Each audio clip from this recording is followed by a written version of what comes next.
Hello there, it's Amy with Ask a Christian, and I've got a long overdue response for a friend named Brent. He's been going through the road, a journey through Scripture, with us, and he sent in a question the other day.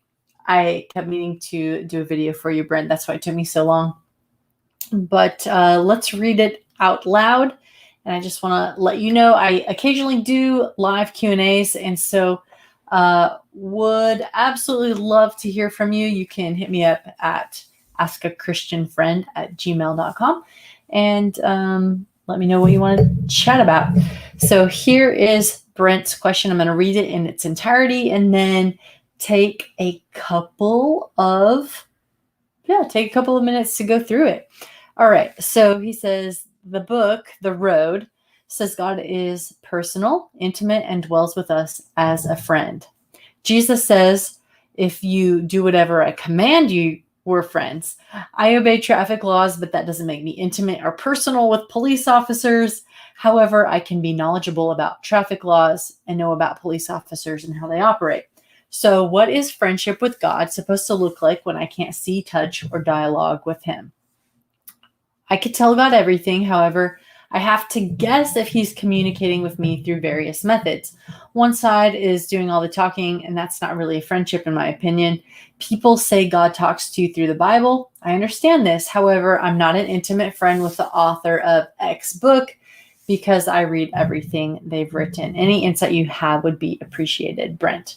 Brent, thank you so much for your authenticity, your thoughtful questions. And I just want to start off by saying, yes, there are weird things about friendship with God. Absolutely. This is something that I currently work on every day. That has been a struggle for me. There's so many things that are very similar to friendships on earth. And then there are so many things that are, quite frankly, very puzzling. You hit on a couple of them. So I'm very grateful to have this opportunity to chat about it, and just want you to know I don't think I'm the bee's knees. I'm not anybody special. But I do want to go through this and just share some of my thoughts, and then hopefully our community can join in as well and provide a rich dialogue as we kind of look at this. So I want to start off with maybe not the very first thing that you mentioned, but a thing that's kind of like a zinger to me. You say that Jesus says we're friends with him if we follow his commandments. And I totally agree. That sounds really inappropriate for a friendship. I mean, who walks into a friendship and says, here's my list of demands. Now, if you do them, we can hang out. So, at first read, it's really off-putting. And I think part of that's Bible language, and part of that is, who God is. And but let me explain. So you're right. John 15 talks a lot about this, and in context, it sounds much, much more fascinating, much more palatable. I'll just read a few verses here. John 15:9 says, "As the Father has loved me, so have I loved you. Abide in my love. If you keep my commandments, you will abide in my love, just as I have kept my Father's commandments and abide in his love. These things I have spoken to you, that my joy may be in you and your joy may be full." So in context here, it sounds way better. I've kept my Father's commandments, and this is a love thing. You've kept mine. This is, you keeping mine. This is a love thing. And there's other places in the Bible, if you love me, keep my commandments, that kind of thing. But the thing that I thought was so cool about this, and why I wanted to put it first, is because it's exactly what we have kind of been talking about. When Jesus is questioned by a lawyer or an expert in the law, he says, "Teacher, which is the greatest commandment?" And Jesus boils down the two sections of the 10 Commandments, the Decalogue, into two. And he says what these are all about are love God and love people. And on these two principles, all of the other laws hang. And so what this seems to me to be saying, after thinking a little bit about it, is that When you get what Jesus' kingdom is about, when you get what he was preaching about, this gospel of the kingdom, he says there's a kingdom of man, it's based on self-centeredness. There's a kingdom of God, it's based on love. If you get these things, you get me, and we're homies. That's all that I think this is saying when Jesus says, if you love me, keep my commandments. It's not saying, do this and be accepted. It's saying, like, when you get who I am, you will do these things just naturally. And in fact, I was talking to my friend Rhonda about how the commandments, having to have them written out, is really just the thing that we needed for a short amount of time. It seems like in heaven and before the fall, these were just natural parts of what beings that worship God do. So anyway, okay, I'm getting off on a tangent, and this could get really long if we go all up into that. So we won't do it. All right. And then I want to address this part. What is friendship with God supposed to look like when I can't see, touch, or dialogue with him? First of all, I'm going to go ahead and say, I don't believe I have ever seen God with my eyeballs, and I don't believe I have ever touched God or felt him physically. However, I do believe that if you talk to many Christians, they will tell you that they believe they have ongoing dialogues with God. It is different, of course. It may not be audible, although I've talked to people who have had audible entries. They believe audible entries into their lives. It's much more rare. But I think a lot of Christians do believe they dialogue with God. And so I'm going to question that. I think it is possible to dialogue with God. In fact, I talk to him regularly. And when I ask for him to enter into my mind, to put thoughts in my mind, to steer me, to inspire me, I do think things, of course, there's no control group, but I do think things that I wouldn't normally know or think. And I think that you will find that in many other Christians' walks. I was talking to one of my favorite pastor friends, Chris Blake, right before I jumped online here, and he's saying the same thing, that he is talking to God throughout the day, and that he definitely feels a divine presence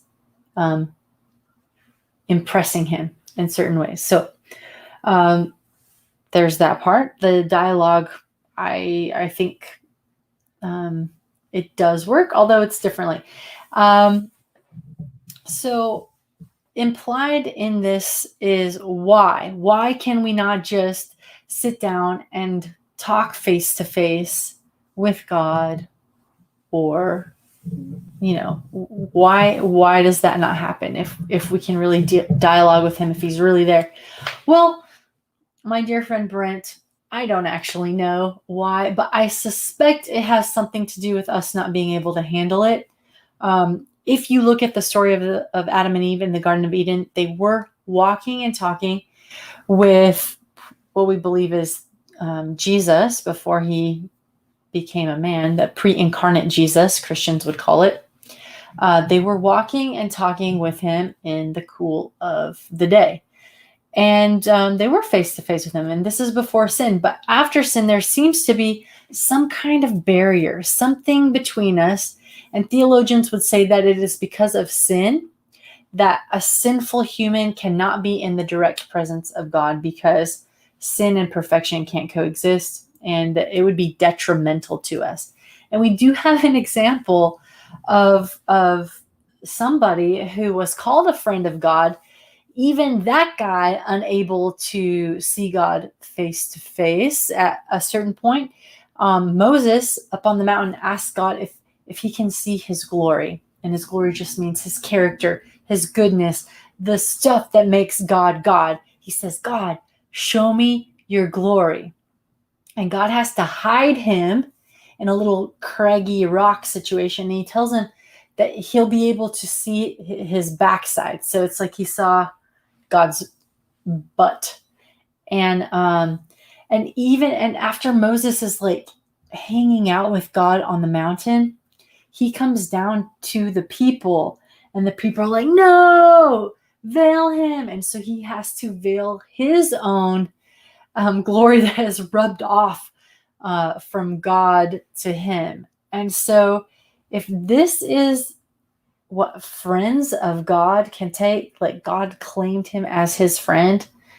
By the way, you can look at these verses in Exodus 33. It says, the Lord used to speak to Moses face to face as a man speaks to his friend.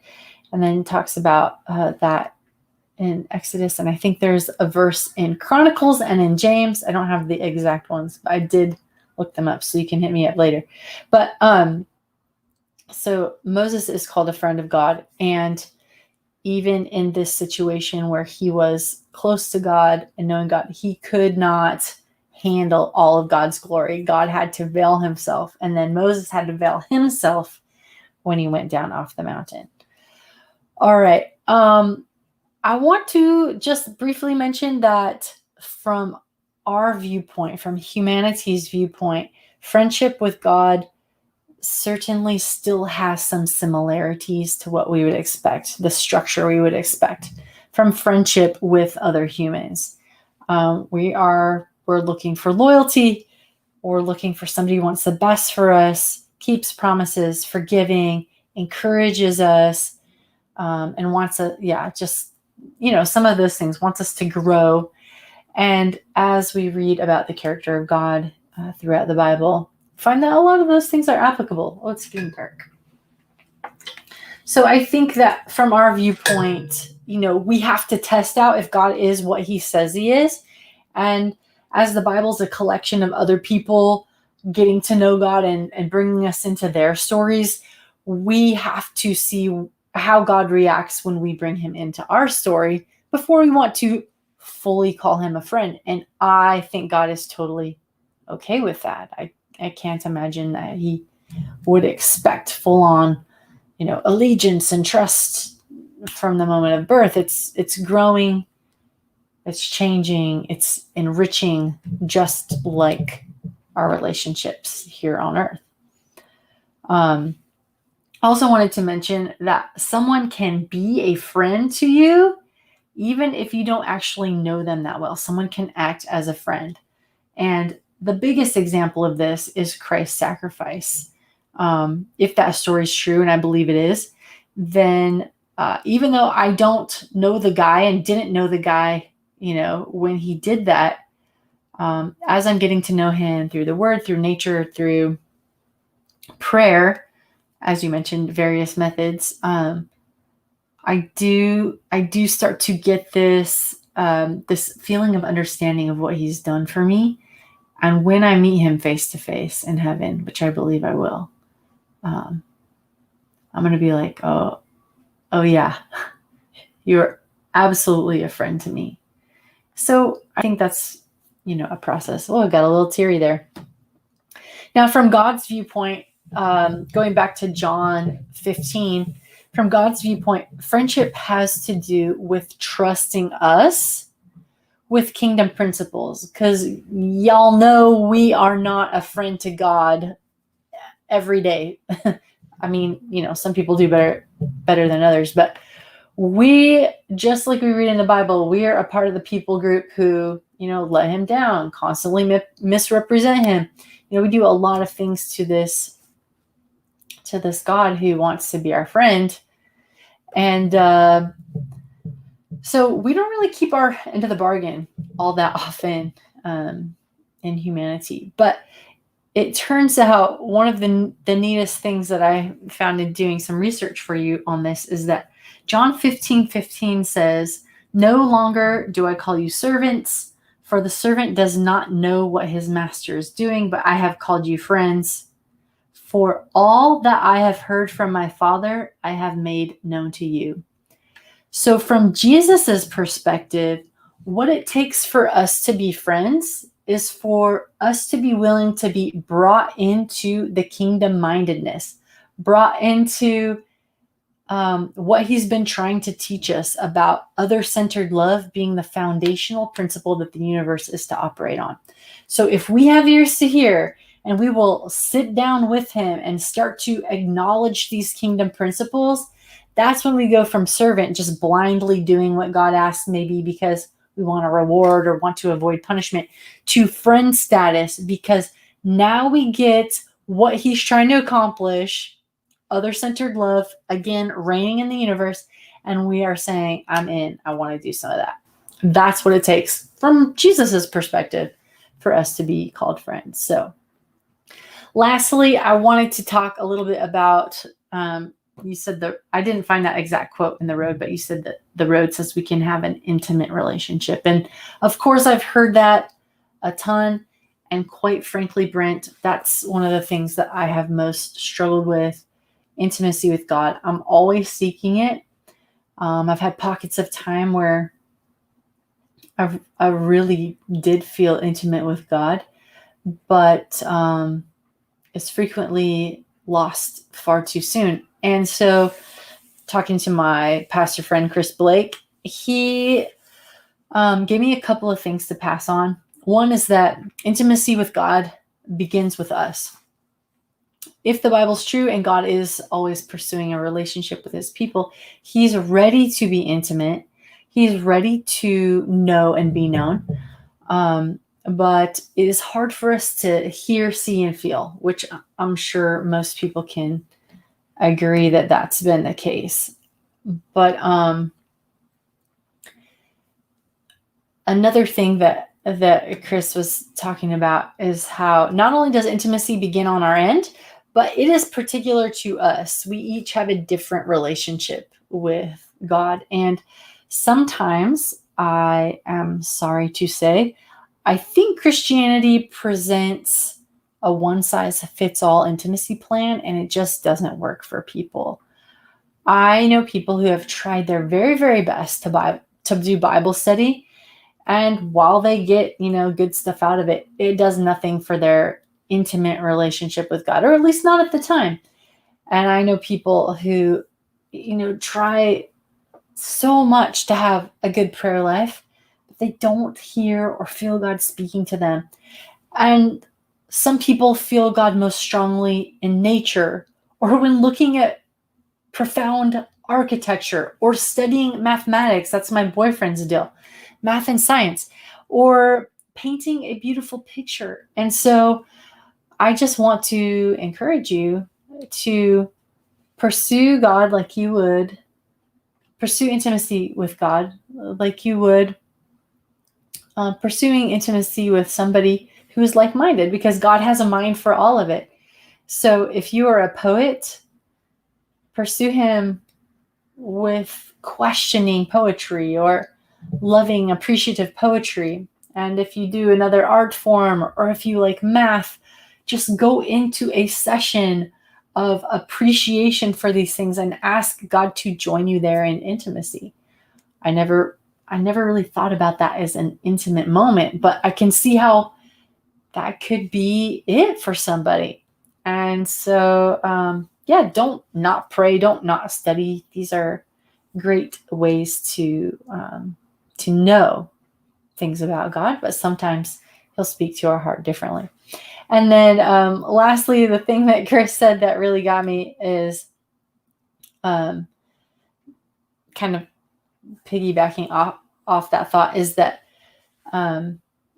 when you think about all the ways you could be intimate with your significant other and how many different ways you could kissing is like communication in that moment, and that there are equally that many ways to be intimate with God. And nobody should be trying to tell you how to be intimate with your partner. That's creepy.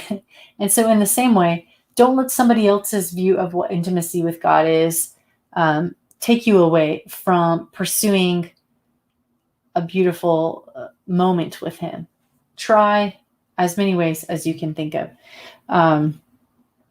And finally, I asked Pastor Blake, has there anybody ever has anybody ever told you that they have been pursuing intimacy with God and they have come up with 0?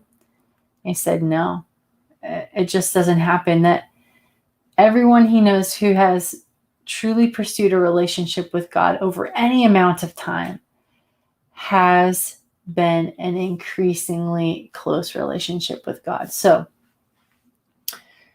Brent, thanks again for your question. Your questions. I don't know that anything I said was helpful, but it sure was a joy researching some of this, what it means to be a friend of God, and would love to chat with you more in person about it. And if you're watching, if anyone else is watching, you want to talk more about this, you know how to get a hold of me. It's askachristianfriend@gmail.com or on Facebook, which is facebook.com/askachristianfriend. Thank you so much for joining me today, and I will see you on another Q&A or next Wednesday as we finish up the road. Appreciate you. See you next time. Bye.